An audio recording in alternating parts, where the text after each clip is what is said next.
May I ask who's speaking? This is Sandra Jackson with Senator Doug Jones' office. Oh, yes, ma'am. Thank you so much for calling. I have an urgent matter, and I know that people who call probably all say the same thing. But mine has been long standing. I have been most patient with the Department of Human Services, and I've been told by Congressman Burns' office that this is something that the senator that I need to go talk to the senator because it's outside of his jurisdiction as a Well, congressman. ma'am, let me say this.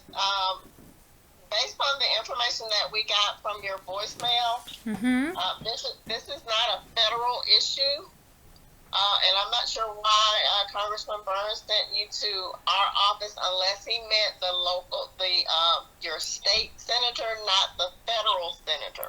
No, no, this is a federal issue because D.H.R. gets federal funding. This is very much a federal issue because it's not unique to Alabama. These kids are being picked up by D.H.R. at a rate that it is alarming. There are many, many groups already who have gone to Washington, D.C., and have spoken to politicians over there in D.C. This is not only a state issue, but a federal issue.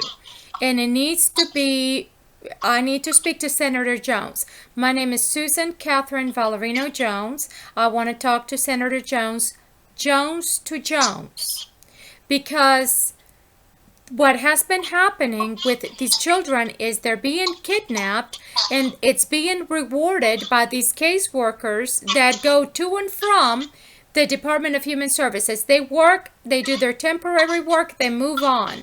These kids get passed around. They are basically kidnapped because when they're picked up without a court order. Then these people get a court order after the fact. And I have it all documented. I contacted Senator Jones back in 2017. I contacted Congressman Byrne and I contacted the White House. I contacted Governor Ivey. And I keep being told that I need to contact my senator. So I, Ms. Jones, based on, so you said you contacted Senator Jones, what didn't come into I office did until not, no, nobody called me with an appointment. That this is something that I've been getting the runaround, and everybody says, well, it's not mine, going to this agency and that agency. And so I was told now several times that this is that I need to contact the state, the senator for my state. And it is a federal and a state issue. So the information that we got from your voicemail was something about your son. So what you're saying is that's not what you were calling about. I am. I am calling about my son, and I'm calling about the Department of Human Services violating our constitutional rights. They are violating, they are raping our rights and our children in our faces. They're using our children as guinea pigs for the medical community, and the parents' rights are being taken away from them so that these caseworkers can take these kids to and from these doctor's appointments and transfer them to and from these different foster homes, exposing our children to different viruses and bacteria. Okay, and the kids that need to be treated for a disease are not, and the kids that don't need to be treated for something are. It's like they're being experimented with. I need to speak to Senator Jones from Jones to Jones because I have enough testosterone in my body to speak to Senator Jones. Okay, Ms. Jones, what are you asking the Senate office I to would like for Senator Jones to please meet with me in person because I am only one parent. There are many, many, many parents. I can prove to him, I have the proof in my hands that these people are violating our constitutional rights. So how is it that he's serving a state and serving a country that is, supporting the Constitution when that very Constitution is being violated by our own state workers? This needs to be brought up to his attention and to the attention of the entire congressman in the Senate. Okay. So what I'll do, I will forward your message to the senator, and I'll put this information in there. But it sounds like what you're saying is a legal issue, and the legal issues are outside of our jurisdiction. No. This is not a legal issue, because I'm sick and tired of these attorneys getting rich off the victims. When people, are become victims of medical malpractice or medication side effects or D.H.R. corruption, the ones who make money is the attorneys. So I'm wondering if there are attorneys who know that this is a corrupt system, why has it taken so long? Because they were benefiting from it, you see? So they were benefiting from that. So I need to talk to Senator Jones from Jones to Jones, because I have enough testosterone in my body, and I am not, in any way, shape, or form feeling that I'm not worthy of sitting on the table of truth with our senator who's representing us in our state. I have been a resident of the state of Alabama, and I have this issue in particular to bring up. And my son's pictures are posted on Facebook so that he can see that I'm not exaggerating, and that I'm not mentally ill, and that I'm not histrionic, quote unquote, as the Department of Human Services pays these psychologists, or they pay each other off these children. These children are being sold and bought by this adoption foster care industry. Okay, I'm just taking notes. So you're saying that D.H.R. is selling children to, I'm sorry. They are picking up kids without a court order, only to get a court order after the fact. They're picking up kids based on false allegations, only to get a court order after the fact, and then they'll bring up all kinds of irrelevant issues. Irrelevant issues, for example, they'll say, well, you need a psychological evaluation, and you need to cooperate by doing this program, and your child needs an evaluation, and your child needs this program. And what they do is in the course of the time, your child gets switched around all these different homes and exposed to all kinds of bacteria and viruses that we don't know. Okay? And these attorneys are only getting richer by these parents, suing the Department of Human Services. It's like a win-win situation for them.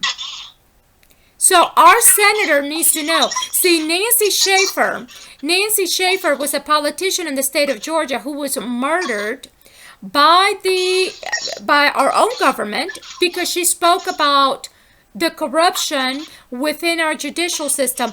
And I know that Senator Jones is not a coward. I know that if I, as a female, I'm only 5'1" woman, I have enough testosterone, and I don't have fear, because I swore to defend and protect the Constitution of the United States of America, so help me God, when I joined the military a few years ago.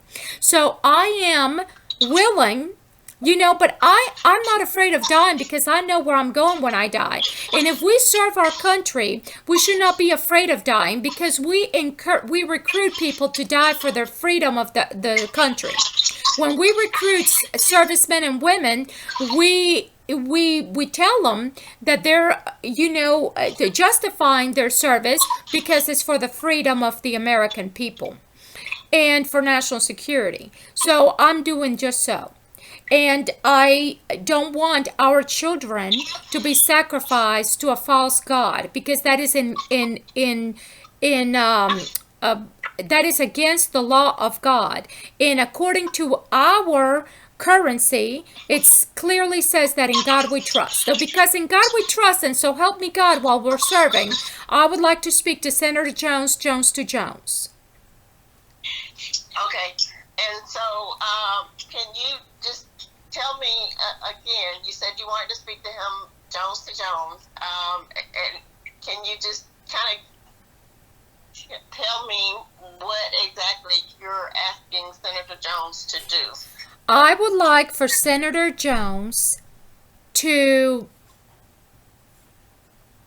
pass a law that gives the parents their children back. I would like for Senator Jones to do that and set the tone for what is to come. Set a good example, because Alabama begins with A and ends with A. Alabama is the first state. And because in God we trust, we should lead with our faith. We should lead the way and pave the way for others to follow. I believe that Alabama has enough Christians to support the senator to do the right thing, because families are being separated and children are being used and abused by the system, and they do not have a voice in court. The senator needs to know. Which children? What children are you referring to? The children who are seeking asylum with their families, or no? I am speaking no, because American children should not be removed from their rightful American parent to be sent overseas to another parent that has had nothing to do with child support. And in my case, this D.H.R. in Mobile has managed to listen to my private conversations and managed to go into my personal, because every family has dysfunctionalities. Even Dr. Martin Luther King was labeled as maladjusted by someone. Because every time they want to find fault with you, they will start pulling these names out of their diagnosis book. Okay? So, Senator Jones, and I need to speak Jones to Jones, because my son is an American-born and legal citizen of this country. And this country has no business threatening with sending my son overseas to a father that has never paid child support. This to me is cowardly. And this to me is just right down un-American, unconstitutional, and unlawful. Has your son been sent overseas? No. And I'm just telling you that the Department of Human Services has been doing all of these things that are a clear violation of our rights.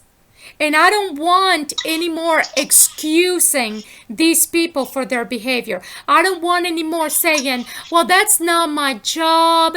That's outside our jurisdiction. That's not, that doesn't fall under me. Because just like it was brought up to my attention as a student that the top 3 diseases in America were heart disease, diabetes, and cancer, all 3 due to our diet and also environment, I decided back in the late 90s that I wanted to open up a restaurant with the smoke outside.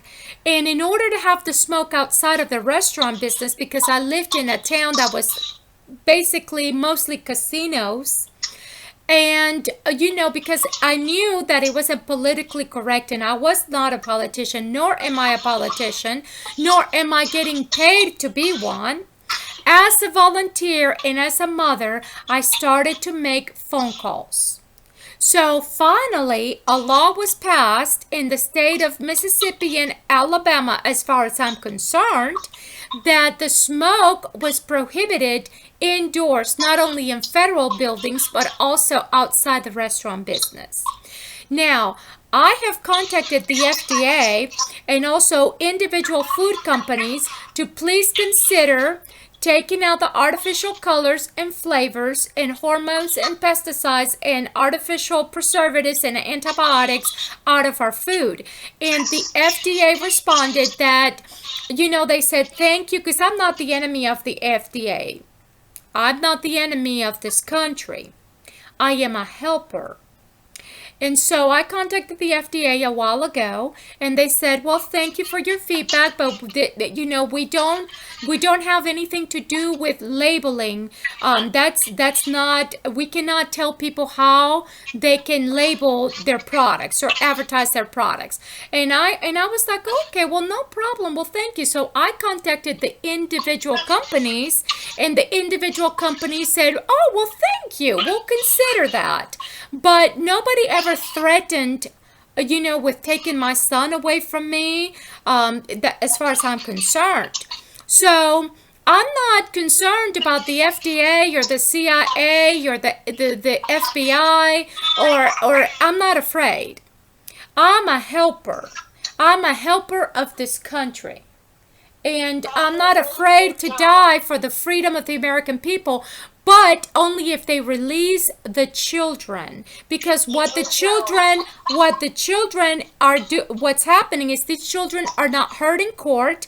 They are passed to and from. They have been prostituted. It has been in the mainstream media that these kids have been prostituted. They have been molested sexually. They have been raped. They have been passed around and in all kinds of shape, abused and neglected, with taxpayers' money paying for this stuff. Ms. Jones. Yes. Have you, when you spoke with Congressman Byrne, did he specifically tell you to call Senator Jones? I only can tell you that I've not spoken with Congressman Byrne because these politicians get paid so much money and they're so busy. But see, I am also a busy person. And when I see a person down the street, in the middle of the street, if I have $1, I will share that dollar with my fellow brother or sister because it says, "In God we trust," on the back of that dollar bill. It doesn't cost me any time or any money to share that with that person because, God provides. And just like we are parts of the whole body of Christ, which I believe I'm part of the body, I'm not antichrist. I am with Christ and Christ with me. And because I am a Jones, I would like to speak to Senator Jones, Jones to Jones, on the table of truth and transparency regarding the fact that these children do not have a voice in court. They're not ever, ever, ever heard in court. And these kids are getting passed around to and from. And the guardian ad litems who are getting paid money by our judicial system to quote unquote represent these children, they're not even speaking to the children, nor do they really know what's going on. All that the judges know and hear is the caseworkers lying, because for every time they keep these kids in the system, the caseworkers get a bonus, or the Department of Human Services at local level get a bonus from the federal government. And all of this has been brought up to my attention. And now that it's happening to me, my son has a skin disease and they're neglecting my son, because it's almost like saying, "Oh, well, Miss Valerino, I thought that you knew it all. And I thought that you know how to take care of things. But you're not going to be able to take care of your child because your child is not with you, and you're not even going to be able to come to an appointment because of an incident we had, because they were provoking anger in me by telling me that my son was being placed with a single man while in the hospital.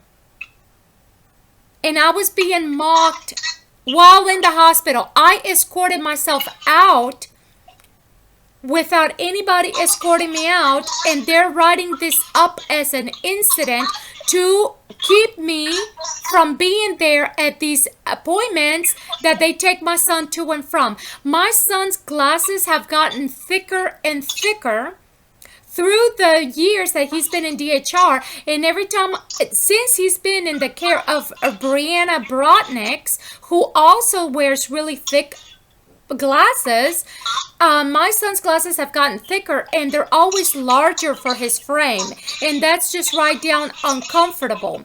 And my son's glasses are always broken, and she says, "Oh, well, Miss Valerino, that's the pair of glasses that he chose." Well, I know that as an eye doctor, first of all, you have to measure the width of the face and you have to measure the, the bridge and everything, and you have to properly fit the right frame for the right child. You're And an eye doctor? well, I am not a licensed eye doctor, but I know enough common sense because I've seen it. I have been to the eye doctor. My children have been to the eye doctor. I have seen how an eye doctor operates.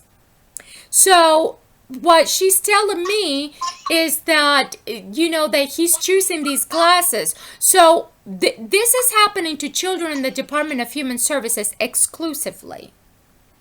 They're being demoralized and degraded.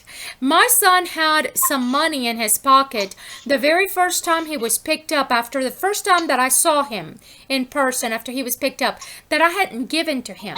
Some of these kids are being used to pass drugs around, to sell drugs. They condition these kids to become drug dealers and prostitutes. Okay, Miss Jones, I hear you. I got the information, so I will send it up to our DC office. Yes, ma'am. It is an urgent matter. Thank you, ma'am. I appreciate you. Thank you for your time. And God bless you. And I look forward to hearing from Senator Jones.